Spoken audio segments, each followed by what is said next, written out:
When someone is interested in a waterfront property, that can mean a variety of things. For sure, it means they want to look at something besides a block wall. It could be a waterfront view to help them forget it's a desert. And then there are those potential buyers that are looking for what I call waterfront homes that are boat friendly.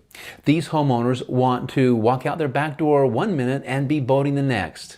Hi, I'm Gordon Baker, and let's take a closer look into waterfront homes in communities where boating is allowed. Please check out the description below because I've included aerial videos of some of these communities.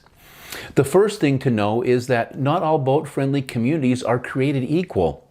Many residential lake communities that are boat-friendly allow pontoon boats with electric motors. Others only allow canoes, kayaks, or paddle boats. That's why it's so very important to check the CC&Rs to be sure which types are allowed for each community. Another subset of boat-friendly lake communities are those that allow water skiing, where you'll obviously need something more powerful than an electric motor. There are 6 of them, and besides water skiing, one of those even allows jet skis, wakeboarding, paddle boards, and kayaks. At the top of the screen is a link to that community in Gilbert. Now let's jump in and explore these boat-friendly lake communities in even more detail. You may ask, how do I know if the lake community allows boating? Here's an easy way to check. Go to the Google Maps and check the satellite view, then zoom in. Or when I send you a property listing, go to the map tab and check the satellite button. Then find the community that you want to check out. Now, this one, let's go to a newer community in Chandler. This is called Echelon at Ahwatukee. And what you want to do is look at the edge of the water or the shoreline and check and see if we can find out if there's any boats or boat docks. So we'll zoom in as far as we need to, and as we examine the shoreline, we can see that I don't see any boats or docks or anything, so that's a good indication. The other thing that we notice here is we notice some fountains, which would definitely complicate the boating experience.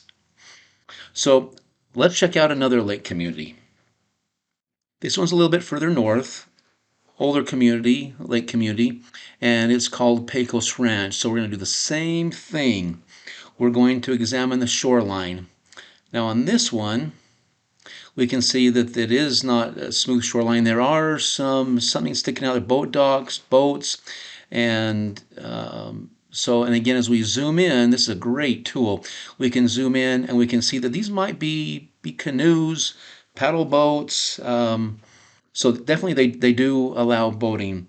However, even though they're smaller boats, in this case, it is imperative to review the CC&Rs to see what kind of boats are allowed. Now, here's another great tool. You might say, okay, I'm fine with the smaller boats, the canoes, kayaks. What is the length of the lake? How far can I go? Well, that's where we come over here to this measuring tool. It might be at the bottom of your screen, but over here it's on the right-hand side. You click on it, move my mouse over, and left click once, and all of a sudden we can start to measure distances. Okay, and it will do segments plus the total length. So we can measure this, and this is from this kind of horseshoe. It's about 1,800 feet long. So that's good information. The other thing that it's great for doing is if you see a house that you like and you wonder how far across the lake are my neighbors, again, you can measure the width of the waterways. So in this case, this one's about 145 feet. That's not too bad. That's actually pretty good. Now, let's go to quickly check out another lake community. This one's going to be in Gilbert. This is going to be the islands in Gilbert, and there's 3 separate lakes. But again, we're going to do the same exercise. We're going to go look at the shoreline. And this one, I mean, these are definitely, you could probably use kayaks or canoes, but this one, we can zoom in and see that, yes, these are definitely much bigger boats. I'm sure that I know they are electric pontoon boats. And as we look around, you can see that these homeowners definitely enjoy boating, and they gravitate towards these larger lakes. Again, let's see if you wanted to see what the width of the waterways are. We come here to the measuring tool, measure from one side to the other, 111 feet. Okay, now if we want to measure the length, again, it's very, very easy, just kind of a straight shot. Okay, 2,132 feet. So at least we know. So that way we're able to put some numbers to the dimensions of the lake, and it's very, very helpful. So that is, and again, checking the CC&Rs is extremely, extremely important. So that, the CC&Rs, along with looking at the shoreline using this tool, it's very, very helpful. As I mentioned in the title, we're going to review the best lake communities for boating, so there will be a certain amount of subjectivity, my subjectivity. And before we go any further, I have a favor to ask. If you're finding value, please check the like and subscribe buttons and hit the notification bell to be made aware of future real estate contracts. First, let's start out in the East Valley, where most of the lake communities are located, in Gilbert and Chandler. Val Vista Lakes and the Islands are the largest residential lakes in Gilbert. Playa del Rey fills that niche for those who want to be able to water ski, wakeboard, jet ski, kayak, or just paddleboard. And Gilbert has three of the valley's water ski lake communities: Crystal Point, Santan Lakeside Estates, and Playa del Rey. Chandler's best boating lakes include Pine Lake Estates and certain communities in the Ocotillo area.